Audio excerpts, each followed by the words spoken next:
Hey everyone, welcome. It was 2022 when I had the chance to build a couple wheel sets with the BERD spokes or the shoestrings, the Dynamo strings that are now well known in the marketplace.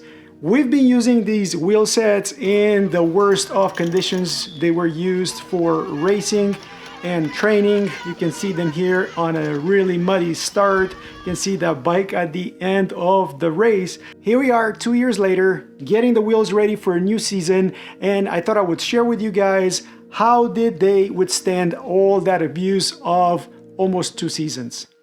And I have to start by saying that I'm talking about wheels that I built.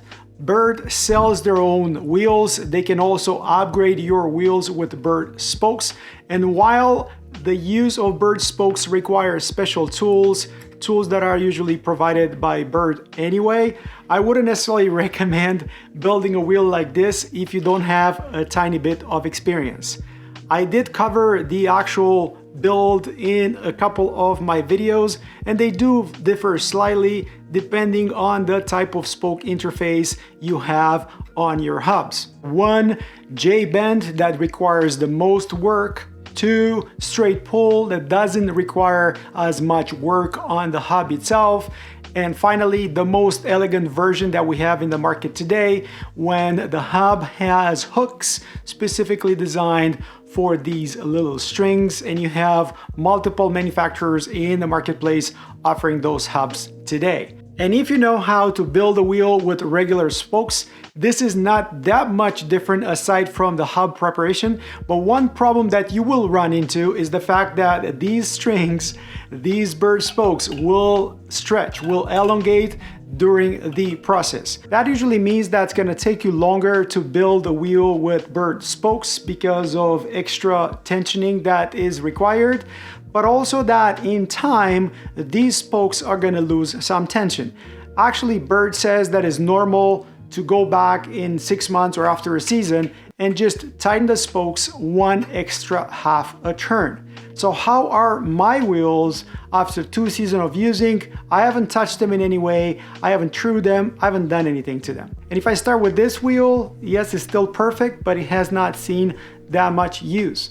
In reality, after checking all the wheels, I only found one that developed a side-to-side wobble of about 1 millimeter. It was a rear wheel that was very easy for me to fix. As a reference point for tension, BERD refers to the Park TM1 as the tool to use, and while this is not that accurate, they recommend just to tension the spokes to about 15 when you build a wheel, and after the spokes stretch, you will come down to about 12. 2 years later, as you can see here, my spokes are not at 12, they are probably 8, 9, 10, so I did have to add a 1/4 turn on each spoke all around the wheel, and that was pretty much all was needed on all but one rear wheel. It was actually this one built with the Duke rims. I don't know what's special about this one, but this one required the full half a turn to be added to each spoke. So are the spokes all ripped off and worn out after a couple of seasons of use? And you look at them here, aside from a bit of that color fade, they seem to look just like new. Even here at the intersection where you might expect to see some sort of wear, there isn't any signs of that. And the other contact point would be here where the spokes attach to the hub flange. I think the best solution is using the flange hooks, the BERD original design, with no prep needed to the hub or the spokes. J-bend needs the most work because you have to prep the hubs first. That also affects the hub warranty.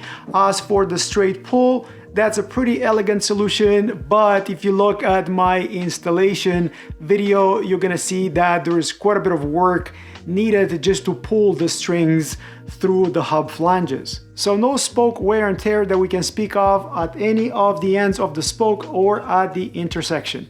What about broken spokes during the 2 seasons? The only blemish on a spoke you can see here on this purple spoke, that's probably because we caught onto something on the trail. And if you did see this little mark on that other black spoke, That's probably just me not being as good as using the coloring kit that you can get from BERD. And a little tip for you folks, build a wheel with white spokes and color them later. It makes it a lot easier to build and you're gonna be a lot cleaner by the end of it. So is there a conclusion to a video like this? Well, first of all, I don't think I would build an aluminum wheel set with BERD spokes, only because they already provide more compliance than the stiffer rims provide. If you have kind of wiggly rims to start with, I don't know how the end result would be. Two would be, if you put BERD wheels on something like a hardtail, you would be amazed at how much more compliant your ride is gonna be. So highly recommend it if you were thinking of something like that, or even cyclocross or gravel. I think these would be perfect for that kind of application. We use them for cross country and trail, and for that, these wheels perform very well. Mind you, the Duke wheel set, it's pretty much 1 kilogram in weight, so that definitely helped. And otherwise, no issues to speak of. I would highly recommend, if you have the funds, to invest in something like this. I can see these wheels being with us at least until the next standards come around. Do you guys have any questions for me? Did you like this video? Let me know in the comments below. Don't forget to like, subscribe, comment, and until next time, hope to see folks on the trails. Why not riding a set of premium carbon wheels? Cheers guys, cheers.